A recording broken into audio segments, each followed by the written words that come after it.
In a city of alabaster and whispered prayers, where every building arched towards a heaven meticulously designed, lived Elara. She was an architect of considerable renown, a master of converting scripture into stone, and yet she was a stranger in her own world.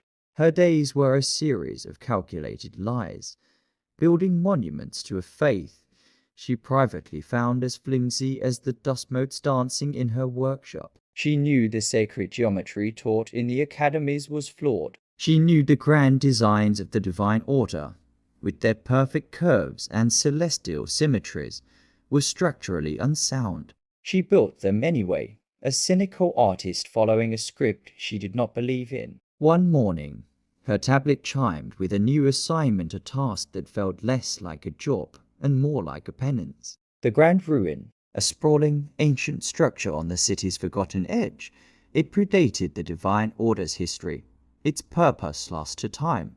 The Elders wanted it integrated, its archaic, geometric forms softened and adorned to fit Sanctum's pious aesthetic. Elara arrived at the ruin, the contrast jarring. The city behind her was all flowing lines and ethereal white, but the ruin was dark, weathered, and brutally pragmatic. It wasn't built for beauty, but for purpose. Its walls bore no carvings of divine beings, only strange, almost mathematical symbols etched into the stone, covered by centuries of dust. Walking through its echoing halls, she felt a shift in the air, a presence that wasn't divine, but logical. Her gloved hand ran over a section of wall that seemed different, a seamless join in the ancient stonework, perfectly concealed. It sounded hollow.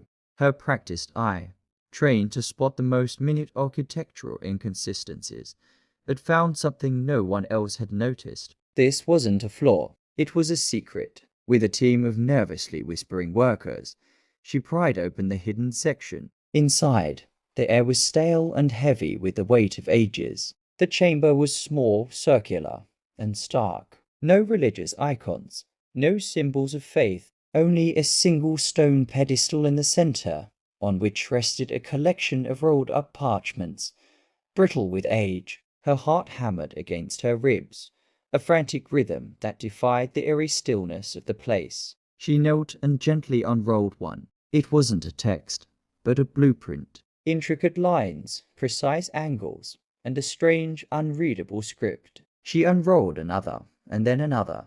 They were schematics, a collection of diagrams for complex mechanisms and crystalline components. This was not a holy place. It was a workshop. A profound, chilling clarity washed over her. This was not a forgotten temple, but an abandoned science lab. The ancient architects of this place had not sought divine favor. They had sought to understand the very fabric of existence. She felt a connection, a kinship with the logical minds that had built this place. A connection she had never felt with her peers in Sanctum. She was not alone in her doubt. She found the largest scroll, its paper crackling with age. It depicted a vast, interconnected network of crystalline structures and humming devices. At its very center, drawn with an unsettling precision, was a single, complex apparatus. Her logical mind, honed by years of structural engineering, immediately recognized its purpose. It was a machine designed to manipulate the fundamental forces of the universe itself. And beneath it, in a script that spoke a language of absolute truth, were two words. She traced the glyphs with a trembling finger, her breath catching in her throat. The words weren't a prayer, a prophecy, or a holy name. They were a label, a simple, cold, mechanical fact. As she spoke them aloud, the world she had known for 30 years began to crumble. The grand cathedral she had been renovating, the city of Sanctum, the very faith of her people, all of it was built on a magnificent lie. She knew the truth now, and the truth had a name. The God Machine. She worked in secret. The renovation became her shield. She used her reputation, her authority, and the very material sanctioned by the Divine Order to construct the first of the forbidden components. Her workshop, once a place of hollow creation, now buzzed with the frantic, whispered energy of a clandestine lab. She studied the ancient schematics until her eyes burned, deciphering the lost language of logic and mechanics. She wasn't building, she was reverse engineering a universe. Her first test was small and terrifying. She assembled a single crystalline component from the schematics, a perfect, clear prism-like structure. Following the instructions, she fed a calibrated current into it. She expected a flash of light, a hum, anything that would give her away. Instead, a silence fell over the room, a profound stillness that seemed to swallow sound itself. The air shimmered around the crystal, and the light from the window bent around it, a perfect, impossible curve that defied all natural laws. It wasn't magic. It wasn't divine intervention. It was physics. The universe was a machine, and she had just found the first gear.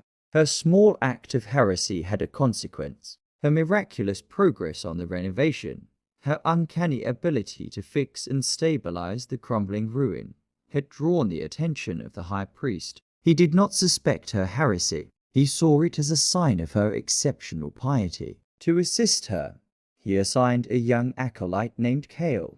Kale was everything she was not, a fervent believer, meticulous to a fault, and completely, terrifyingly observant. He did not simply observe her work, he worshipped it, convinced it was a sign of the divine will. Elara felt his eyes on her as she worked, the weight of his faith a more suffocating presence than the high priest's suspicion. She was now a fugitive in her own workshop, her secret work hidden in plain sight, a sacred lie built within a sacred lie. The game had begun, and the stakes were higher than she had ever imagined. Elara stood in the hidden chamber, the dust she had disturbed now settling around her like a fine, greased snow. The air was stale, so thick with the weight of ages, it felt less like oxygen and more like an inhaled history. Her workers had backed away, their faces pale, their whispered prayers a shield against the unspoken blasphemy of the place. They saw only an empty room and some old papers. Elara saw a vault, a tomb for a truth so monumental it could shatter the foundations of their world. The scrolls lay on the stone pedestal, their parchment brittle, their leather eyes crumbling to the touch. She handled them with a reverence born not of faith, but of a scholar's awe for a forbidden text. These were not the flowing, ornate scrolls of the divine order, with their gilded edges and florid prose. These were simple, functional, almost brutally honest documents. She unrolled the first one, its surface covered not with scripture or poetry, but with lines, angles, and symbols she had never seen before. They weren't decorative, they were instructions. Her mind, honed by years of translating spiritual allegory into architectural reality, struggled to comprehend what she saw. This wasn't art. It was a schematic, a detailed, precise, technical drawing of something. Her fingers traced the lines perfectly straight, connected by angles of impossible precision. Her eyes followed a series of what looked like crystalline matrices and energy conduits. The symbols were not the language of gods, but of mathematics. She recognized the fundamental principles of leverage and force, but applied in a way that defied every law of physics taught in Sanctum's academies. These weren't designs for temples, they were designs for a machine. She unrolled another scroll, and the truth became clearer and more terrifying. This one showed a system of gears that didn't rotate but vibrated at harmonic frequencies, a network of crystalline pipes that didn't carry water but resonated with what appeared to be pure light. The scale of it all was overwhelming. This was not a blueprint for a small device, but for a vast, interconnected system that seemed to span a great distance. It was an entire infrastructure, a hidden layer beneath the world she knew. Her logical mind, the one she kept hidden behind a veil of piety, screamed with a sudden, beautiful clarity. The divine order's teachings were built on the idea that the universe was a creation of will and emotion, a beautiful, sprawling garden planted by a benevolent hand. But these blueprints told a different story. They showed a universe built on a framework of mechanical precision, of gears and conduits and light-bending crystals. Her whole life had been a lie, and she was holding the proof. It wasn't a god who built the world. It was an architect. A cold, magnificent engineer whose work was now hidden behind a veil of holy secrets. She knew, with a certainty that chilled her to the bone, that these scrolls were heresy. If the divine order discovered them, if they saw what she saw, it would mean her execution. But she couldn't leave them. Her life had been a series of questions without answers, and now, finally, she held the key. Her fingers, trembling with a mix of fear and exhilaration, carefully rolled up the parchments. She left the chamber just as she found it, sealing the wall behind her with a practiced hand. She walked out of the ruin, no longer just an architect, but a conspirator. Back in the hushed sanctuary of her workshop, under the silent gaze of her unfinished models, Elara laid out the scrolls. The moonlight that now filtered through her window seemed different, less of a divine gift and more of a predictable wavelength. She spent the entire night studying the schematics, her mind racing. She was no longer just an apprentice to the divine order. She was a student of a forgotten science. Her first act of defiance was small. She chose a component that seemed simple, a small crystalline rod with intricate carvings meant to focus light. She found the right materials, the perfect alloys, and began to work. She was meticulous, every angle a testament to the precision of the ancient designs, every cut an act of quiet rebellion. As the sun rose, she finished the piece. It looked like nothing, just a shard of a strange crystal. She connected it to a power source, a small generator she used to power her tools. She expected a hum, a flash, a sound. There was only a silence that was more profound than any noise could be. The air around the crystal shimmered, and the light from the rising sun, which should have passed through the open window and illuminated her work, bent around the crystal, not in a soft, diffused glow, but in a precise, calculated arc. It was not a miracle. It was a law of physics she had never been taught. Her doubts had been justified, but the truth was more terrifying and beautiful than she could have ever imagined. The universe was a machine, and she, an architect, had just found the first gear. She was a heretic now, with no way back, and she was finally, truly awake. The world Elara inhabited had been built on a lie, and now her workshop, the one space in Sanctum where she had always felt like an outsider, had become its sacred vault. It was here, under the silent, watchful gaze of her half-finished cathedral models, that she laid out the ancient scrolls. The parchment, once just a curiosity, was now the source of a profound and terrifying gospel. She spent days, and then weeks, poring over the schematics, a language of logic and mechanics that spoke to her on a level far deeper than any divine text ever could. She was no longer just an architect. She was a cryptographer, a scholar of a forgotten science, and a burgeoning heretic. The risk was immense. To be found with these documents would mean not just disgrace, but certain death. The divine order did not tolerate challenges to their divine creation narrative. She had to work in secret, cloaking her heresy in the guise of her sanctioned work. She began by choosing a single, foundational component from the endless diagrams, a small, crystalline rod. The blueprints refer to it simply as a luminal conductor. It looked innocuous enough, a perfectly shaped shard of crystal with an intricate filigree of metal running through it.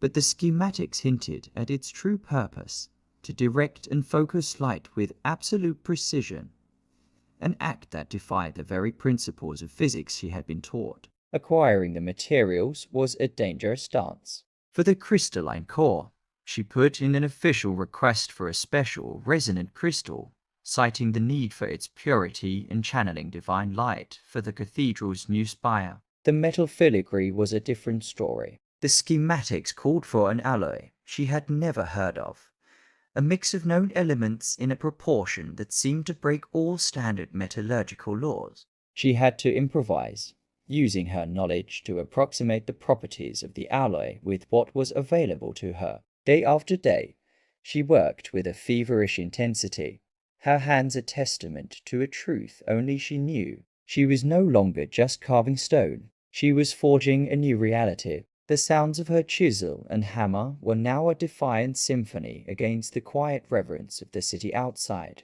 As the sun began to set, casting long shadows across her workshop, she finally finished the component. It was perfect, a 2-foot-long rod of crystalline-like material, humming with a quiet energy, its surface catching the light and refracting it in an almost perfect way. It looked like an ornate candle holder, a piece of decorative art, but to Elara it was the first proof of concept, the opening sentence of a new history. She felt a profound mix of elation and dread. She had to know. The scrolls told her exactly how to power it.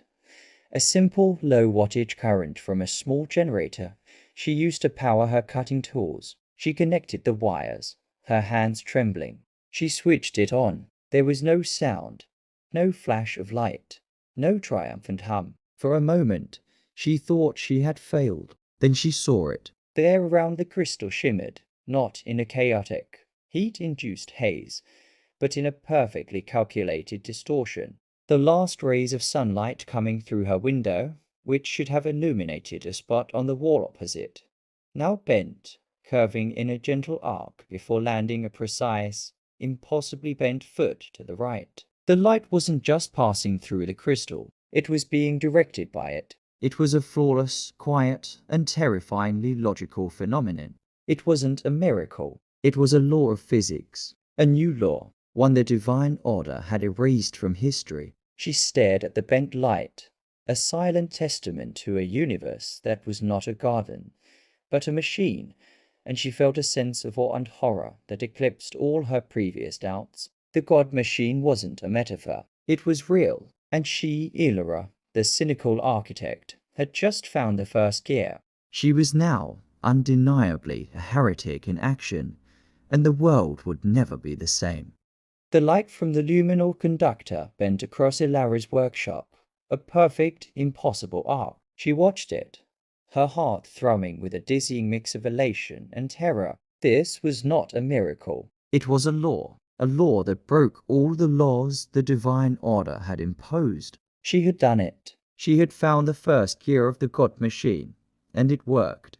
The proof lay before her, cold, silent, and undeniable. She spent the next few days in a quiet euphoria, a secret knowledge simmering beneath her professional demeanor. The work on the grand ruin, once a chore, became a cover. She was no longer just an architect renovating a building. She was an infiltrator, an archaeologist of a forgotten truth, and the ruin was her treasure chest. Her work, however, was too good. The progress was, by all accounts, miraculous. She was stabilizing a structure that had defied a millennium of decay, seemingly breathing life back into it with an efficiency that was well beyond human capability. Word of her divinely inspired talent reached the inner sanctum of the divine order. It was with a sense of dread that she received the official summons. The high priest himself had requested her presence. She prepared for the worst: exposure, judgment, perhaps even a demand for the schematics. Instead, she received an honor. The high priest, his face a mask of serene benevolence, praised her for her devotion and genius. He declared that her work on the ruin was a testament to the universe's divine nature. To assist her in her monumental task, he assigned her an acolyte. "He will be your shadow, Elara," the high priest said, his words a chilling irony. "He will learn from your divine talent and in turn help you document the miraculous process for all to see." The acolyte's name was Kale, and he was everything Elara was not. He was young, his face radiating a fervent, almost blinding faith. His white robes were spotless, his demeanor quiet and reverent. When he entered her workshop for the first time, his eyes widened not at the complex machinery of her work, but at the sheer grace he perceived in her half-finished designs. He saw a soul-pouring devotion into stone. He saw her work not as a matter of logic, but of faith, and in that, Elara saw the true danger. Kale was a spy. His meticulous notes, His thoughtful questions and his quiet observations were all part of a single, terrifying mission. He was not there to learn. He was there to watch, to ensure her every movement, her every innovation, was in perfect alignment with the divine order's narrative. Her life became a performance. She had to weave her heretical work into her sanctioned project, hiding her true purpose behind a fard of spiritual devotion. Her carefully concealed blueprints became her script. Every crystalline component she forged for the God machine, she would declare was for channeling divine light. Every perfectly calculated gear became a symbol of the universe's divine symmetry. The more she built, the more Keel's faith in her grew, and the greater the risk became. The irony was suffocating. She was a heretic, building a machine to dismantle the foundations of her world, and her cover story was that she was a saint. It was a perfect lie, and she was living it every day, hoping Keel's belief in the miracle would blind him to the truth behind the machine. The Grand Ruin was no longer a project. It was Elara's laboratory, a clandestine forge where heresy was hammered into the stone of a sacred monument. With Kale now her constant, quiet shadow, every decision, every movement, had to be a calculated risk. The true schematics of the God machine, her sacred and forbidden texts, were kept hidden in the deepest part of her mind, a vault she hoped no one could ever access. Her task was to weave the cold, mechanical reality of the ancient blueprints into a facade of divine architecture, to present logic as a miracle. Her first major integration was a series of crystalline conduits that were meant to channel and amplify a specific harmonic frequency. The ancient plans were precise, demanding perfect alignment and a specific and non-symmetrical arrangement that defied every sacred tenet she had ever been taught. For weeks she worked, using her tools to carve grooves in the stone that looked like intricate religious symbols, but were in fact conduits for the crystalline rods. As she worked, Kale watched, his eyes wide with a quiet awe. "It's beautiful, Master Elara," he said one afternoon, his voice a low, reverent hum. "The way the patterns echo the celestial spheres. You can almost feel the divine resonance in the stone." Elara looked up from her work, a chisel in her hand. She felt nothing but the vibration of the tool against the rock. "It's a matter of balance, Kale," she said, her voice intentionally flat. "The divine order favors perfection. This design, mathematically, provides the highest degree of structural integrity." Kale frowned, a flicker of confusion crossing his face. "But what of the spirit, the soul of the building?" She offered a small, dismissive shrug. "The spirit is in the purpose, Kale. The purpose is to stand." The weeks wore on, and Elara's work became a tense, silent dance. Kale, though devoted, was not a fool. He was a meticulous observer, his faith a lens that magnified every detail, every minute deviation. He began to notice the small things, the lack of artistic flourish in her work, the cold precision that had replaced the flowing lines of her previous projects. He saw the pure, geometric perfection of the conduits and wondered why she chose function over form. He began to ask questions not of faith, but of process. "Master Elara," he asked one day, as she was painstakingly aligning a small crystal with a series of complex mirrors, "why does this piece have to be placed with such unnatural precision? The divine will guide us. A tenth of a millimeter, what does it matter?" "A tenth of a millimeter," she replied, not looking up from her work, "is the difference between a whisper and a scream." His questions grew more pointed, his quiet observations more unnerving. He would watch her for hours, his gaze not just one of awe, but of an unsettling, burgeoning curiosity. He was trying to reconcile what he saw with what he believed, and the gap between the two was widening with every passing day. He saw her create a massive, humming gear system, and she explained it away as a holy organ, a series of perfectly balanced weights that would vibrate in harmony with the celestial spheres. He watched her work, her face a mask of detached focus, and he saw no divine light in her eyes, no spiritual devotion in her hands. He saw a mechanic. Finally, the day came to activate the system. Elara, with a touch of a switch, sent a low current through the hidden conduits. The air in the chamber began to hum, a deep, harmonic resonance that vibrated through the floor and out through their bodies. The crystalline structures, now integrated into the cathedral's foundation, pulsed with a soft, ethereal light. It was a beautiful, magnificent light. The sound wasn't a product of faith, but of perfectly calibrated frequencies. The light wasn't a divine blessing, but focused, directed energy. Kale sank to his knees, his hands clasped in prayer. "It's a miracle," he whispered, tears streaming down his face. "A true miracle." Elara watched him, her own face an unreadable mask. "What do you see, Kale?" she asked, her voice a low murmur. He looked up at her, his eyes filled with a mixture of awe and confusion. "I see a sound that cannot be made, a light that has no source. I see a miracle, but I don't understand how a miracle could be so perfect." The word perfect hung in the air between them, a final damning piece of evidence. Elara felt a chill run down her spine. Perfection was not the work of a benevolent, emotional god. It was the work of a machine. Her deception was working. But Kyle's faith was beginning to break against the very perfection of her work. He was no longer just a shadow. He was a problem, and the clock was ticking. She had to accelerate her plans before he saw the truth she was hiding in plain sight. The word perfect echoed in the silent, humming workshop. Kyle's awe was not blind. It was questioning. He saw a perfection that defied the messy, emotional, and unpredictable nature of the divine.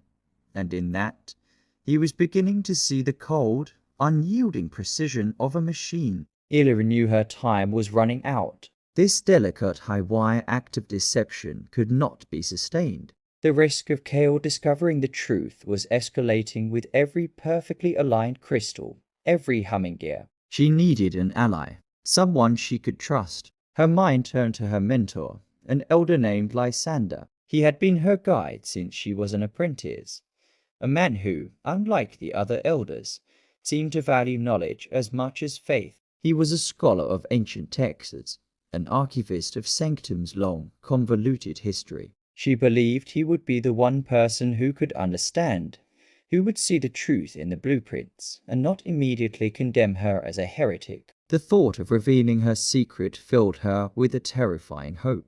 Under the cover of night, she met Lysander at his private scriptorium, a place filled not with religious idols, but with books and scrolls from every era. He was old. His hands gnarled with age, but his eyes were as sharp as ever. Elara laid out the forbidden parchments on a large table, their intricate lines and symbols a stark contrast to the religious texts that filled the shelves. She explained everything: the hidden chamber, the schematics, the crystalline components, the quiet truth she had discovered. Lysander listened, his face unreadable. He did not interrupt, did not gasp, did not condemn. He simply watched and listened as she spoke of gears that didn't turn, of light that bent to a mechanical will, of a universe that was not born of divine whim, but of logical design. He was a calm in the storm of her confession. When she was finished, he reached out and touched the scrolls, his fingers tracing the cold, precise lines. He looked at her, and for a moment, Elara felt a surge of relief. He understood. He saw the truth. "My dear Elara," he said, his voice soft, almost a whisper, "what you have found is a profound and terrible thing. The divine order has long known that the universe is a machine. It is a terrible secret. We were taught that the machine was created by the great architect, a divine and perfect being. What these blueprints show us is that there is no creator, only a great machine that creates itself. This truth would cause chaos. It would unravel everything we have worked for. It would destroy faith." His words, initially a comfort, twisted into a horror she had not foreseen. He had not misunderstood. He had understood perfectly, and he was rejecting the truth. He was not a scholar. He was a guardian of the lie. Elara tried to argue, to appeal to his love of knowledge, to his intellectual curiosity, but he would not hear it. He saw the truth not as an enlightenment, but as a poison. Without another word, he stood and walked to a small chime on his desk. He struck it once, a single, clear note that rang through the quiet scriptorium. It was a signal, the signal for her arrest. Elara's blood ran cold. She snatched the scrolls from the table, her mind now a blur of frantic thoughts. There was no time to argue, no time to plead. She ran for the door, hearing the sound of footsteps in the hall outside. She was a heretic, a fugitive, and now a hunted woman. The truth she had sought had not set her free. It had made her a target. She fled into the night, the weight of the scrolls in her hands a testament to the fact that some truths are not meant to be known. The chime of betrayal still rang in Elara's ears as she fled the scriptorium, the scrolls clutched tightly to her chest. Lysander's words, the calm confession that the divine order knew the truth and had chosen to hide it, had shattered her world more completely than any hammer ever could. The city, once a sanctuary, now felt like a cage. She was a hunted woman, a heretic, and her only crime was finding a truth that the powerful had decided was too dangerous for the masses. She ran, her mind a blur of frantic thoughts, seeking the shadowy alleys and forgotten service passages she had mapped in her years as an architect.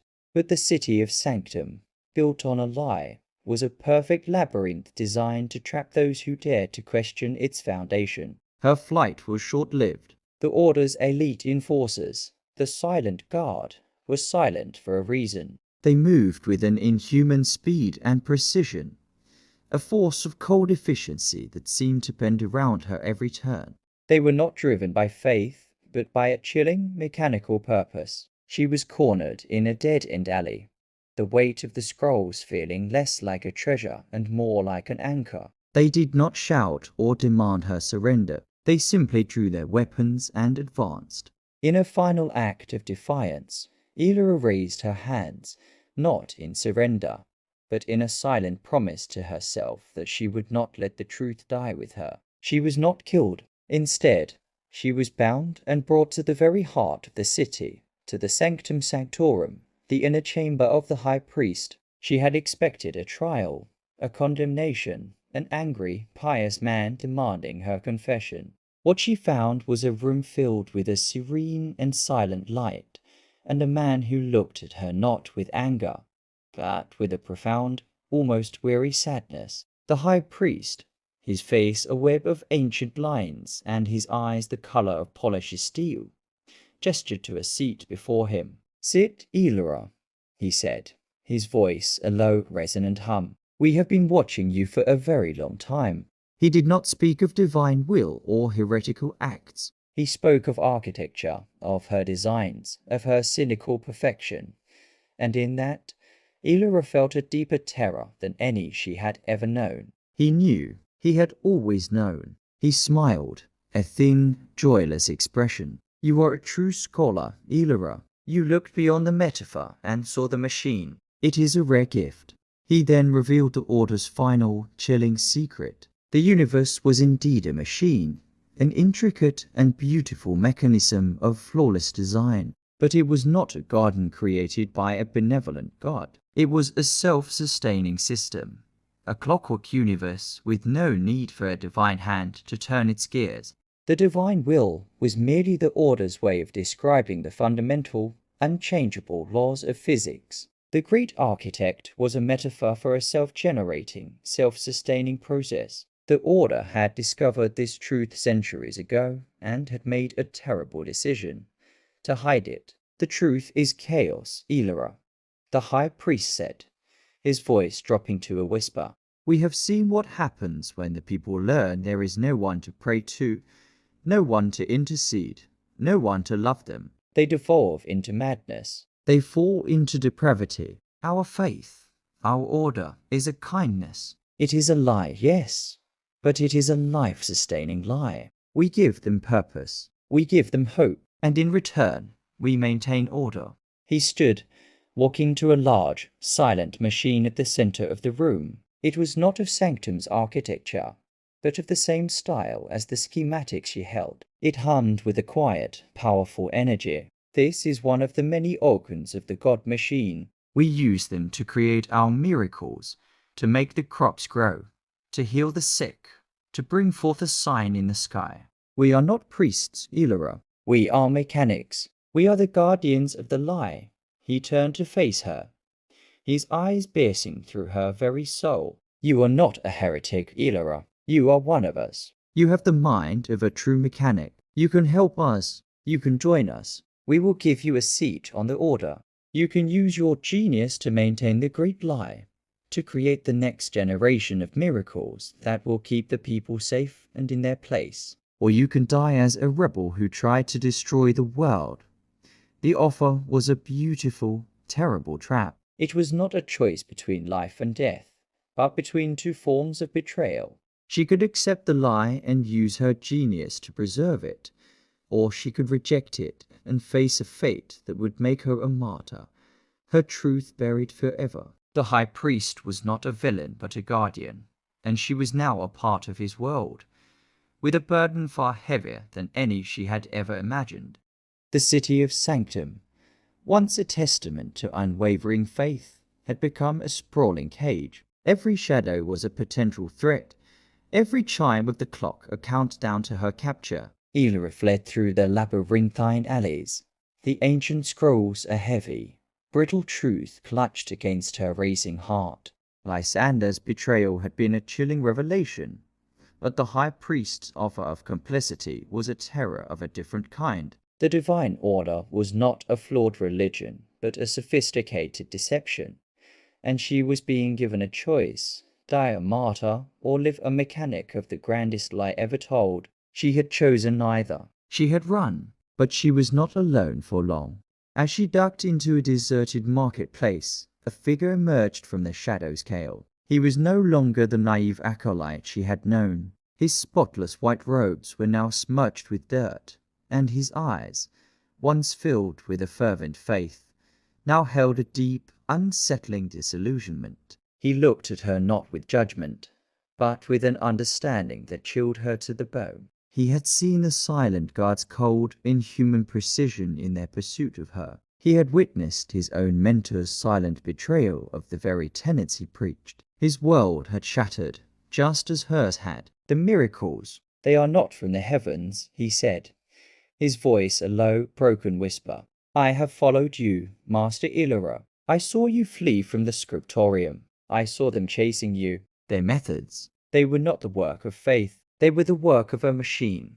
He looked down at his hands, as if seeing them for the first time. I was taught to love the divine, but you have taught me to see the perfect, and in that perfection, I found a truth I cannot unsee. In that moment, Elara knew she had an ally. Kale was a believer without a god, an acolyte whose faith had been transferred from the divine to the mechanical. He could be her eyes and ears, her shield and her guide. Together, they became a desperate, two-person revolution. The Grand Ruin was too obvious a destination, its location now certainly swarming with the silent guard. They had to find the remaining components of the god machine. The scrolls detailed their locations, other ancient, forgotten structures, each a secret limb of the great mechanism. They moved at night, like ghosts in a city that had once been her home. They broke into long-sealed catacombs beneath a public square, where they found a series of intricately carved crystalline levers, silent and waiting. They navigated the treacherous aqueduct system to a forgotten reservoir, pulling from the murky depths a massive, humming gear that had been hidden from sight for a millennium. Each component was a piece of a puzzle, and with every discovery, Elara's understanding deepened. She wasn't just assembling a device. She was revealing the hidden skeletal structure of their world. But the silent guard were relentless. They were not just a police force. They were a systemic response, a part of the city's defense mechanism. The closer they got to their goal, the more the city itself seemed to turn against them. Lights would flicker in their path, doors that should have been open were locked, and patrols would appear on their PI-calculated routes with an impossible prescience. It was a race against a machine, a battle of wits against an opponent who knew every angle, every equation. Kale, with his once pious mind, began to see the cold logic in their pursuit. "They are not looking for us," he whispered one night, as they hid in the shadows of a grand archway. "They are following a probability. The city is calculating our every move. It knows where we are going." The final component was at the heart of the grand ruin itself, a massive crystalline core at the very center of the structure. It was the heart of the god machine, the source of its power. They arrived in the dead of night, slipping through a collapsed section of a wall Elara had, in her cynical foresight, left unstable during her initial survey. The ruin was eerily quiet, the silence more terrifying than any sound. It was an elaborate trap, a grand stage set for their capture. They descended into the main chamber, the air thick with dust and the weight of history. The crystalline core sat in the center of the room, humming with a low, expectant energy. They had everything they needed. All that remained was to connect the final components and activate the machine. As Elara's fingers, trembling with a mix of exhaustion and adrenaline, reached for the final conduit, she heard the soft, chilling sound of footsteps. The silent guard was here. They had been waiting. There was no time to connect the final piece. The countdown was over. She looked at Kale, her eyes filled with a desperate, defiant resolve. They had failed. They were here, with the truth in their hands, and they were about to die. She did not know what to do. The silent guard, their faces a mask of cold efficiency, stepped into the light of the chamber, their weapons drawn. The grand ruin was a tomb, its silence now shattered by the soft crunch of boots on dust. Elara and Kale stood frozen in the main chamber, the crystalline core humming with a low, expectant energy between them. The silent guard, their faces a mask of cold efficiency, stepped into the beam of moonlight from the ruin's high, cracked ceiling. Their weapons were drawn, but they were not yet in a position to strike. They waited, their movements precise and calculated, for a command that never came. In that agonizing moment, Elara realized with a jolt of horrifying clarity, they were not here for a fight. They were here for the scrolls. They were a capture unit, not an execution squad. She had seconds, maybe a minute, before their cold efficiency turned to violence. Kale, beside her, seemed to understand this as well. He looked at the silent guard, his expression no longer one of fear, but of profound, unsettling pity. He had seen the truth of their methods on the chase. They were not men, but parts of a system, gears in the high priest's life. "We can't get to the final conduit," Kale whispered, his eyes on the guards. "We're trapped." Elara's mind raced, a blur of schematics and equations. The final connection was a specific physical action, a perfect alignment of the core with the last conduit. But what if there was another way? She had studied these blueprints for weeks. She knew the machine's heart was already active, pulsing with a low wattage current. The purpose of the final connection was not to turn it on, but to focus its power. She did not need to make it perfect. She just needed to make it work. She saw a solution, a reckless, improvised bypass. It was a move that defied the precision of the schematics, a leap of faith into the unknown logic of the machine. "No time for that," she muttered, her voice filled with a desperate resolve. She dropped the scrolls and snatched up a loose crystalline rod, a discard from an earlier test. The silent guard, seeing her movement, tensed, their weapons raising in unison. "They will not stop this." She moved not towards the core, but to a series of secondary conduits she had already installed. Her fingers, trembling with adrenaline, jammed the rod into a nexus point, bypassing the final connection. It was a crude, imperfect solution, a structural flaw that would have been a blasphemy in her sanctum work. But here, in this moment of desperation, it was the only way. A high-pitched whine filled the air, a sound of immense energy being funneled through an imperfect channel. The sound wasn't of faith or of a miracle. It was the sound of a system under immense stress. The crystalline core in the center of the room began to hum, its light growing from a soft glow to a brilliant, eye-searing radiance. It was not a divine light, not the comforting warmth of a miracle. It was a cold, pure, logical light. It pulsed once, a perfect, unyielding beat, and then from its center, a vast, complex projection erupted into the night sky.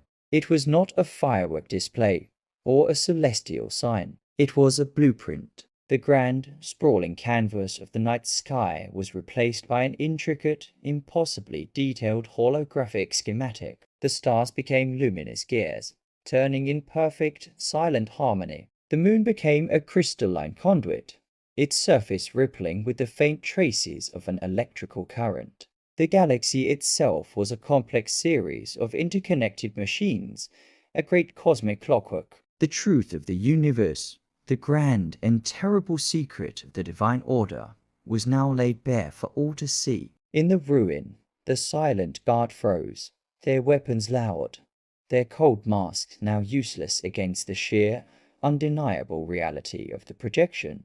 They were trained to counter physical threats, not to process a philosophical truth. Their conditioning broke, and they stood in stunned silence, their own belief systems collapsing before their very eyes. In the city of Sanctum, the populace, who had been awoken by the strange pulsing light from the ruin, stepped outside to witness the miracle. They had expected a sign, a blessing, a divine act. Instead, they saw a universe of cold, mathematical logic, a silent testament to a world with no benevolent hand to guide it. The priests in their temples watched in horror as their sacred symbols in the night sky were replaced by the unforgiving geometry of a machine. The great lie was exposed. The divine order's power, built on 1,000 years of deception, began to crumble, not with an explosion, but with a quiet, undeniable truth. Elara and Kale stood in the light of their creation, a revolution that had not been fought with swords, but with an idea.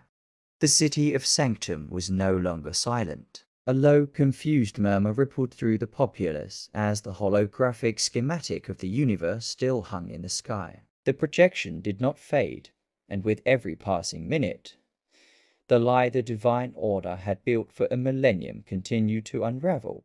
The high priest, a man who had offered Elara the mantle of a liar, watched from the heart of his temple as his empire of faith crumbled. His power, his purpose, and his very identity were now meaningless. He was a guardian of a truth that was no longer a secret, a mechanic of a machine whose blueprints were now public. In the grand ruin, Elara and Kel stood in the aftermath of their revolution, the silence between them a stark contrast to the distant, rising chaos of the city. The silent guard remained frozen, their masks and their training useless against a philosophical truth. Their purpose was gone, their orders dissolved by the sheer, undeniable reality of the god machine. One by one, their weapons clattered to the floor, the sound a series of small, final goodbyes to a life of unquestioning service. They were no longer soldiers, just men lost in a new world. The scrolls, the source of it all, lay discarded on the dust-choked floor. They were no longer a secret to be protected, but a truth for all to see. Elara looked at Kale, her ally and a testament to her success. He, a once devout acolyte, was now a man of pure, unfiltered reason. He had lost his faith, but he had found his purpose. He smiled, a genuine, joyful expression Elara had never seen on his face before. "What do we do now?" he asked, his voice filled with a profound and terrifying hope. "The world is in chaos. They need answers. They need a new way. They need a new faith." The question hung in the air, heavy with the weight of a newly unburdened world. Elara had a choice. The god machine, a self-sustaining system, was now fully revealed. She could seize this moment, take control of the machine, and become the new god. She had the blueprints. She could rebuild society based on the cold, beautiful logic of the machine. It would be a world of perfect order, of absolute reason. A place where no one would be forced to believe a lie again. She could be the new architect, a ruler of a world she had designed herself, free from the chaotic, unpredictable nature of human emotion. She could be their savior. But as she looked out at the distant city, she saw the lights flickering, not with a mechanical grace, but with the random, chaotic energy of a populace in turmoil. She saw the truth had not brought order, but a profound, terrifying freedom. A freedom that could lead to madness or to a new, beautiful form of enlightenment. She had spent her entire life trying to find the truth, believing it would be the key to a better world. She had found it, but she now realized that the truth was not a tool for control, but a gift to be given. It was up to humanity to decide what to do with it. She was not a savior, but a messenger. She looked at Kale, and she saw the reflection of her own journey. He had lost his faith, but found his truth. He was no longer a pawn, but a person, and she had no right to take that away from him by offering him a new faith, even if it was based on her own logic. Her task was not to rebuild the world, but to give humanity the pieces to rebuild it themselves. Elara picked up the scrolls, her hands no longer trembling with fear, but with a quiet, certain purpose. She did not keep them. She handed them to Kale. "We tell them the truth, Kale," she said, her voice a low murmur, "and we give them the tools to understand it. What they do with it, that is their choice." She turned and began to walk, not towards the city she had just liberated, but away from it, into the unknown. Her journey was not over. It had just begun. Her role was not to rule, but to teach. Not to command, but to guide. She had set the truth free, and now, so was she. The architect had revealed the God machine, and in doing so, had found her own freedom.